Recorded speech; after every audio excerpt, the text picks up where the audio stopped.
বন্ধুরা, আজকে আমি আপনাদের সাথে এমন একটি পিঠার রেসিপি শেয়ার করব, আপনারা দেখলে কিন্তু আশ্চর্য হয়ে যাবেন। আমার মনে হয় না আপনারা কখনো এই রেসিপি আর কারোটা দেখেছেন। আজকে আপনাদের সাথে এমনই একটা ইউনিক রেসিপি শেয়ার করব, আর প্রচুর কিন্তু পুষ্টিগুণে ভরপুর এই রেসিপিটি। আমি এখানে কিছু কাঁঠালের বিচি উপরের পাতলা ছালটা ফেলে সারা রাত ভিজিয়ে রেখেছি।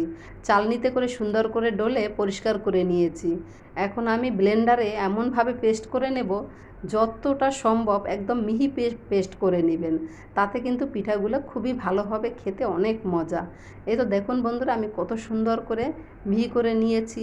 আর কাঁঠালের বিচিতে কিন্তু প্রচুর গুণাগুণ রয়েছে, আপনারা কিন্তু জানলে অবাক হয়ে যাবেন।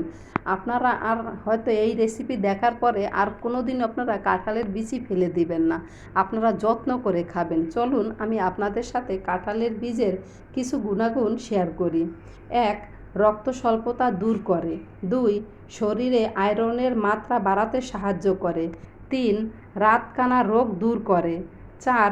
হজম শক্তি বাড়াতে সাহায্য করে। 5. বলিরেখা দূর করে। 6. মানসিক চাপ ও ত্বকের রোগ সারায়। 7. দেহে প্রোটিনের ঘাটতি পূরণ করতে সাহায্য করে। 8. কোষ্ঠকাঠিন্যের সমস্যা দূর করে।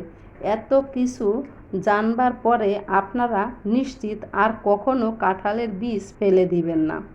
আমি সব সময় আমার বাচ্চাদের ঘরের তৈরি খাবার খাওয়ানোর চেষ্টা করি। আপনারা অনেকেই বলেন, দিদি আপনার বাচ্চারা এগুলো খায়, বলুন তো কেন খাবে না? সব মা তার বাচ্চাদের ভালো কিছু খাওয়ানোর চেষ্টা করে, আর বাহিরের খাবার কখনোই স্বাস্থ্যের জন্য ভালো না। আমি আমার বাচ্চাদের সব খাবার বাসায় তৈরি করে দেই, তারা খুব তৃপ্তি করে খায়। এটা আমার কাছে অনেক ভালো লাগে। আমি আমার কন্টেন্ট একান্তই আমার নিজের তৈরি, আমি কারোটা কখনো কপি করি না।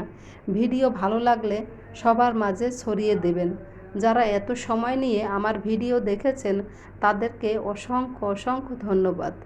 আরও ভালো ভালো কন্টেন্ট পাওয়ার জন্য আমার পেজটিকে ফলো দিয়ে আমার সাথে থাকবেন। দরকার হলে কিন্তু আপনারা সেভ করেও ভিডিওটি রেখে দিতে পারেন, তাহলে আপনি পরবর্তীতে আপনার সুবিধা মতো দেখে নেবেন। ভালো থাকবেন সবাই বন্ধুরা, দেখা হবে অন্য কোনো ভিডিওতে। আর এই সুন্দর সুন্দর রেসিপি অবশ্যই আপনার ফ্যামিলির সাথে তৈরি করে তাদের খাওয়াবেন। ভালো থাকবেন, ধন্যবাদ সবাই।